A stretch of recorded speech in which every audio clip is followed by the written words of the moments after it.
Reds are down on the south coast as they take on a Bournemouth side whose spirits are lifted. Having finally got off the mark in the Premier League at the weekend, the hosts will be going all out to pull off a significant Carabao Cup scalp as in-form Liverpool travel to the Vitality Stadium. The pre-Christmas quarter-finals beckon for the victors this evening. So Liverpool continue their quest for silverware in the League Cup this evening, and we've got all the build-up for you right here ahead of a 7:45 kick-off. And welcome along to Matchday Live. We all know a strong spine is the cornerstone of any success, so former Red striker Neil Mellor alongside Liverpool women's centre-back Gemma Bonner are here in the studio. Rob Jones joined by Big David James, so let's head there right now and catch up with them. Well, a very good evening from the Vitality Stadium where the rain has stopped and Liverpool are looking to move within just 3 games of a return to Wembley in the Carabao Cup. The former Liverpool and Bournemouth goalkeeper David James is alongside me. Almost 11 years on from your final appearance here against Swindon Town. Yes. Happy memories of spending a little bit of time with the club as they were on the rise, I guess. Yeah, wonderful memories here at Bournemouth. Not so wonderful memories of that game against Swindon. We drew 1-1 and within a game, I was politely asked to leave by Eddie Howe. Well, not leave, but just not required anymore. So pack your bags. But you know, you've moved on since then, haven't you? It's good to know that you've not let it affect you. As he has as well. Yeah. Exactly. And as Liverpool will hope to tonight as well, and look to move into the quarter-finals, and should just be relishing, I guess, the opportunity to win another football match. Yeah, it's an interesting one. Given Liverpool play Luton next, there are a few Premier League ties possible in the next round. How strong Jurgen will go for the game, because you don't want to miss out on an opportunity which could end up, as you say, winning a trophy, another trip to Wembley, just because you think this is an easy fixture given Ports. Forgive me. So many former clubs, haven't you? South Coast has crept back into me. Given Bournemouth's position in the Premier League this season. But there are also, it feels at the moment with Liverpool's team, there are 2 or 3 spots available which games like this offer the opportunity for those who've been just knocking on the door to say, here's 90 minutes for me to show what I can do. Yeah. I mean, look, so the Carabao Cup, League Cup is a fantastic competition. And when you get to these latter stages, of course, you want to be in the position to get to, as you say, 3 more games to Wembley. And the Liverpool side at the moment, as well as it's playing, as you said, it's not a nailed-on starting 11. And when you see the form of players coming in, the likes of Nunez, whether he starts tonight or not, remains to be seen. But there is an opportunity for someone to show Jurgen that I want to be first on the team sheet, not just one of the others. So, yeah. Antonio Raiola will have breathed a huge sigh of relief when they beat Burnley here last weekend. Given that, and given the 2 games they've got coming next in the Premier League, which are Manchester City and Newcastle, how might he approach it this evening? Again, that's a very good question, because there is a side that you might say you want to rest players now, making sure that he's got to be as full strength as he can be. He's hoping, but not expecting to get many points out of those 2 fixtures. I think if he goes strong here, risks an injury, goes into those 2 games with a damaged squad, dare I say, then there's every chance that they could get, really slightly embarrassed. David, thank you very much for the moment. We'll be back very shortly with team news for his Liverpool's 250th League Cup match of all time. Thank you very much, gentlemen. And exactly an hour to go or thereabouts to kick off in the company of Gemma Bonner and also Neil Mellor. And it's, well, we were talking about it in the studio just a moment ago. The appetite for everybody involved with Liverpool at the moment is that they expect Liverpool go right to the wire in every competition. This is no different. Yeah, I think there's a real feel-good factor about the football club at the moment. Obviously, we've started the Premier League season really well. Things are going well in Europe, the Europa League. Already progressed in 1 round in the League Cup, knowing that we can get to the quarterfinals if we do win today. And sometimes when you're playing in these League Cup games, you're thinking there might be a lot of changes and we might not quite be at the same levels and we might get caught out. Really confident. We've seen it in the Europa League, made 7-8 changes, even more at times this season. So I think there will be changes, quite a lot of changes, but because the feel-good factor's there, the players that are coming in are sharp, they're maintaining that fitness, so they're coming in and doing a really good job, and I expect the same tonight. That's something he spoke about, and the coaches are speaking about a lot at the moment, Jem. Doesn't matter who we change, still the same hunger about the squad. Yeah, I think they've spoken about hunger quite a lot, but I think, as Neil said, because there's such a feel-good factor, as a player, you get an opportunity, you want to take it. And I think having so many games also helps the whole squad. So you've got players coming in that are going to want to perform, going to want to score goals, going to want to impress. So I think tonight, although there will be changes, we've seen that a lot, especially in the Toulouse game. the team actually still gels and knows what's expected of them. I think the standard's really set in training. I think what helps this competition in terms of the team selection as well is, had we been in the Champions League, I don't think the manager can make that many changes. So they're playing in the Europa League. We've had 3 games in there. Lads who maybe haven't been getting game time Premier League, we've been doing really well. So you're thinking, right, they'll be at it for this one. Rather than not playing for 5-6 weeks, they're coming into this one a little bit cold, not quite ready, and the performance level's not quite as good. You've been there yourself where it feels sometimes this competition like it's our competition. There'll be a set of players that come in and think the further we go in this competition means that we're playing well and we're going to keep our places. There's almost like an internal competition there going as well. Well, it can be the making as well for young players. It really can be. You know, the difference maybe of staying at the football club or a potential loan move, wherever that may be. The Europa League helps, and I think this competition as well. So from a young player's point of view, you're thinking, I'm going to be involved, whether it's from the start or maybe on the bench, and that's your chance to impress. I know they get to impress in training anyway, but there's nothing quite like a match day. So it's massive for the young players. I think tonight especially as well, it's Premier League opposition, so I think for a lot of the players they get more exposure, especially young players. Even Endo in midfield, he's not necessarily played up against Premier League opposition, so I think it is another opportunity for them tonight to, you know, stake a claim in terms of their position. Been a bit of a struggle for Bournemouth though, hasn't it? Only 3 wins all season, first Premier League win at the weekend. It's not been all that bright for them so far. No, but I think coming off the first win at the weekend, they'll want to try and at least gather some rhythm, momentum, taking it in. So I'll be interested to see how they put the team out tonight, if they go strong, because, you know, for me, I would probably expect them to want to keep the confidence, keep the mood level high. But I think obviously they're in a tough place as a team, so I think it'll be interesting to see what they come out as tonight. No surprise though, is it? I mean, when you talk about 3 teams going down, Bournemouth are in the conversation. You know, they're in the bottom 4-5 this season, so no surprise. I think the fixtures have been tough. You know, I think they've had a tough start compared to some of the other teams around them. So for them, their big priority is staying in the Premier League. And this cup run, okay, it can give them a little bit of a lift. They're not going to win it. You know, let's be honest, it's going to be one of the top sides that win it, which has been the case for many seasons. They can create a surprise, and it would give them a lift, a confidence booster, going into a very tough game at the weekend away at City. You may remember when the sun was shining and things were an awful lot warmer and the heating wasn't on in the house. Liverpool actually played them at the start of the season. Look, everybody in shirt sleeves back then. It wasn't a straightforward afternoon, was it, for Liverpool? They started really well, didn't they? Bournemouth, that was Semenya. Really good goal. They pressed high. Good response from Liverpool to get ourselves back into the game in the first half. What a goal this was from Diaz. How sharp that was. Obviously, we hope he's back soon. This was a soft penalty, but it's a penalty. You know, the line was 5 yards away. It's a silly foul from Rothwell, and that gave us an opportunity to go in front before half-time. Salah and penalties against Bournemouth don't really go, do they? But he took the rebound away, and then this was a big moment because at 2-1 up, and obviously the referees, he's had a little think, he's given a straight red card. That was rescinded, by the way. We all know that shouldn't have been a red card. 2-1, we could drop points at home to Bournemouth with 10 men. Pretty much a minute later, we make it 3-1. Szoboszlai, who I think will score some goals for us this season, nearly scores. Jota with a little tap in. So it was comfortable, but it could have been very uncomfortable if that, you know, with that red card with half an hour to go. Could go to penalties, by the way, as well tonight. We're back in Salah every step of the way. Whether Bournemouth have improved, we'll talk about a little bit later, Gemma, but Liverpool definitely have since that game.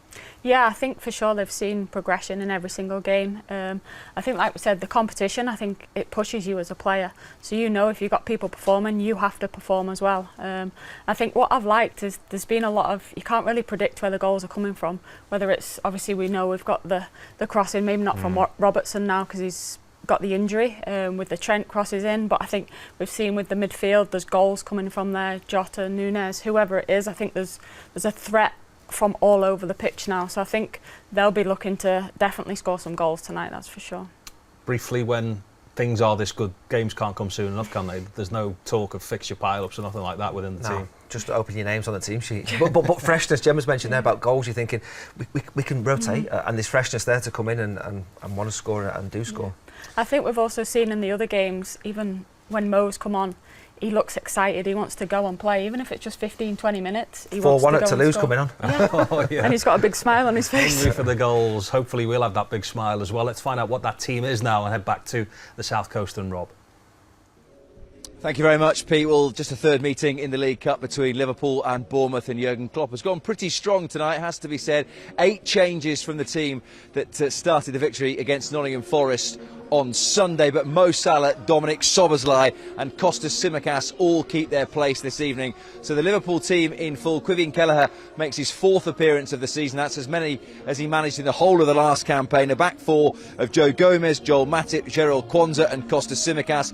Wataru Endo in midfield against the team he made his Liverpool debut against. Curtis Jones, who's been serving a Premier League suspension, and Dominic Szoboszlai with a front 3 of Harvey Elliott, Cody Gakpo and Mo Salah. Subs: Adrian, Van Dijk, Konate, Nunez, McAllister, Jota, Gravenberch, Scanlon and Trent Alexander-Arnold. Interesting, David James, particularly the inclusion of Mo Salah from the start. Yes, and we were saying, or I was saying before, whether or not it was going to be a strong lineup, and I think any lineup with Mo, especially the form he's in this season, is going to be a strong lineup, and I think it's a testament to what Jurgen thinks of trying to get through this into the next round rather than taking chances. I think with Mo there, got a chance. A testament of what Jurgen thinks of the competition, but also, I guess, probably what Mo Salah thinks of it too, because I imagine he was probably knocking on the door saying, I quite fancy playing this, I quite fancy another couple of goals, thanks very much. Yeah, and I was just wondering, I said before, whether or not Darwin Nunez would have got a chance, because the game on the weekend he was superb, and it was kind of like keep that momentum in performance or in confidence. But with Mo, you expect him to be knocking the door every week, don't you? I imagine there's a couple of reserve games he'd love to play in. It's so interesting, isn't it, the way that it changes, the rhythm of a team changes because of things like injury and suspension. Not too long ago you would have thought maybe that Gakpo was the first choice number 9, Curtis Jones was part of a first choice midfield, but a couple of different games, so people like Gravenberch, Nunez continuing to impress, that all changes. Yeah, and I think the other thing, of course, with Europa League as well, there's more rotation going to happen. In a way, I'm not a big fan of teams rotating occasionally. I think you see a lot of disjointed performances, but I think what Jurgen's doing essentially is continuing that rotation because the competitions are coming thick and fast. The players get used to it. I think only Ali's not travelled pretty much, so the squad are here, ready to win the game. The other interesting point that you would make is that defensively things are being changed as well, but that maybe doesn't upset the rhythm too much as well, and nice to see a couple of clean sheets in recent weeks, because that was the thing that was absent over the first couple of months. Yeah, and again, I mean, confidence is a big thing defensively as much as it is up front. So having those clean sheets, having confidence in the players around you, even if it is rotating, if you're all playing with the same sort of principles of play and it's proving to be the right thing, then you go in there, expect to keep clean sheets. You know the stat. Bournemouth have won their last 10 home League Cup games. So the idea of keeping clean sheets, I think they've had 2 in that time, both went to penalties, but if your team's keeping clean sheets against a side who like the League Cup at home, then it adds to the confidence. On the subject of the defence, do you think Jurgen Klopp is set on who is the premier partner for Virgil van Dijk in the big games at the moment? No, I mean, and again, I think because when you look at it, Matip, Konate, even if Gomez goes in there, I think there's a confidence with Virgil. I mean, I suppose again, it sort of tells you how good Virgil van Dijk is, that he can play with pretty much anyone and still be a great defender or a superb defender. So again, I think this is a team effort, and what we're seeing with the rotation in so many games is that Jurgen trusts everyone. David, thank you very much indeed for the moment. It's been an experimental competition at times for Jurgen Klopp over the years. He's used 95 players in League Cup ties with Liverpool, but he has gone strong tonight. We'll be back with details of the Bournemouth team very shortly. Be interested to see if those light jackets survive till later on tonight. There'll be big bomber jackets by the end, I think. David James and Rob Jones will be back and forth with us throughout the course of tonight. So let's take a look at that team then in a bit more detail. And as the guys were saying then, just 3 survivors from the team at the weekend. What is the player that screams out at you from here, Neil, as to I wasn't expecting that one? Salah, captain. Szoboszlai. But what you would say is, you mentioned 8 changes, it's a really strong side. It really is a strong side. You could play that in the Premier League and have confidence they could get 3 points. It's a side that's full of confidence. Good to see Curtis back in there. Obviously he's had his suspension, hasn't he, with the Premier League one, but he's been able to play game time because of the Europa League. I wonder if Curtis might at times go higher up and Harvey Elliott drop down. I think there's flexibility within that. Great to have Gakpo back fit. You know, that injury at Tottenham, you were worried he could be out a lot longer, but good to have him back fit. Jarell Quansah's done great when he's played as well. So good to have experience around. As a young player, when you come in, you want that experience, and I think that's helpful for Quansah there as well. We're going to hear from the big fella a bit later on. Let's talk about Endo, Gemma, because he's a player that, you know, came very quickly, didn't he? He was somebody that we thought might play an awful lot of games. It's taken him a little while to adapt, but that Toulouse game will have done him the world of good midweek. I think it has, and I think he came with almost a lot of pressure around him, with all the talk of Liverpool don't have a natural six, and he even said himself, I'm not the typical signing that Liverpool fans necessarily wanted, but I think what he's done, he's broken up play really well, he's been direct, he's found that forward pass. I think he showed in the goal that he scored, he's got that aerial threat too. So for me, I've loved it. I think he embraces the hard side of the game, and he enjoys doing that and getting on the ball and feeding players. So for me, I think he's settled in, he's got his head down. I think the last game really showed his progression and he's adapting to his surroundings. I think hunger's been used a lot, hasn't it, the word from the management staff, and he just looks like he's happy to be here. He's made up to be at Liverpool, he's enjoying himself, okay, not playing Premier League at the moment, but he was buzzing, wasn't he, the other night when he scored that goal and did really well against Toulouse at Anfield. 70 passes, 96% success. More tackles in the game than anybody and the goal as well. And like you mentioned, Jem, you know, very good defensively in what you talk about. Lots of headed goals as well. He reminds me a lot of Lucas, but then you think that he scores an awful lot more goals than Lucas did. Yeah, he does. I mean, them stats are brilliant for a defensive midfielder. And I think that's what the forward players of Liverpool want. They want to be in between the lines. They need someone to feed them. So not only does he win the ball back, but he also sets up the attack. So for me, I think he's been a fantastic addition into the midfield. So much to talk about that front line at the moment. Cody Gakpo at Tottenham, it looked like a much more serious injury than it was. I think he's managed an hour since then, but to see him back out there is great tonight. Yeah, and you have to remember as well, the first 7 games this season, he started 5 of them. You know, the manager really likes him. He can play on the left-hand side, he can play down the central position as well. So yeah, a big boost to see him back fit. And the game time he has had since that injury, he still looks sharp. You know, sometimes when you come back from an injury, you might be just carrying it a little bit, but he does. He looks really sharp out there. And I'm hoping again he can really influence things in the final third. A little bit like Bobby Firmino. I think Gakpo has that sort of in between the lines to create problems for defence and midfield, and I'm sure Bournemouth will certainly have to be mindful of him tonight. We're often obsessed, aren't we? Where's the eventual position for this player? But he's got that manoeuvrability where he can play so many different places. He has. He's such a clever player, and I think often can maybe go under the radar because he almost is the glue to everybody else, and he affects the defenders to create some space. But I think technically is unbelievable the way he can face up, drive at defenders, and like you say, his versatility, he can play in a number of positions. So even if he finds himself in there, he can still create. He can still find that pass or create for himself. So yeah, I think he's really kind of settled in, but it is finding his best position on a consistent basis. Feels like quite a big night for Harvey Elliott as well. He's influenced so many games he's come on in, and probably will feel secretly a little bit hard done by that he's not started more games, but it's such a competitive area, that midfield. I think with Harvey, you have to remind yourself how young he is. He's an incredible talent. He is so good. He's maturing all the time to the point where he's not a young player. He's a first-team player now, and he can play in midfield. He can go on high right. He may be high left at times this season. He's a big part of the squad, and he'll get a lot of game time this season, and he can really help some big games this season for us. Just very briefly on that, Jem, someone was telling me during the week that since Liverpool moved, I think it's a 3-year anniversary now for the AXA move from your place now, Melwood. I think there's been 17 debuts since then. You know, there's no coincidence in that, is there? And so many more evidence, you know, more evidence of those young lads making that step up tonight. Yeah, I think it shows obviously the strength of the academy, but also the trust that Jurgen and his team put in these young players. And I think the fact that they can see players and a pathway, it probably gives them that extra incentive to know that actually, if I do well, I've got a chance here in cup games like tonight and in other games where the squad rotation.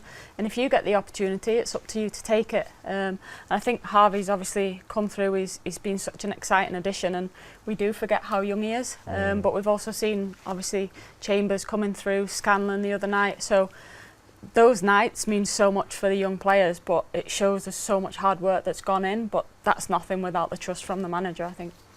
Not on the telly this game tonight as well, so just want to put you on the radar in terms of what's coming up on LFC TV tonight. Live audio commentary of Bournemouth against Liverpool. It's from 7:45. Don't let that kick-off time catch you out.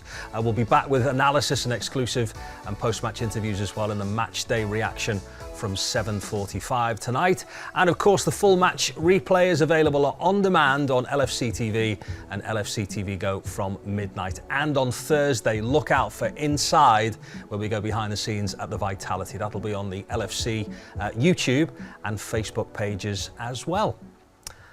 Goodbye to our social viewers as well. Thank you for being with us tonight. And Build Up continues on LFC TV and LFC TV Go after the break. Details of how you can subscribe on the official website liverpoolfc.com/watch. And for the rest of you watching Matchday Live, plenty more to come before kick-off. Stay right where you are.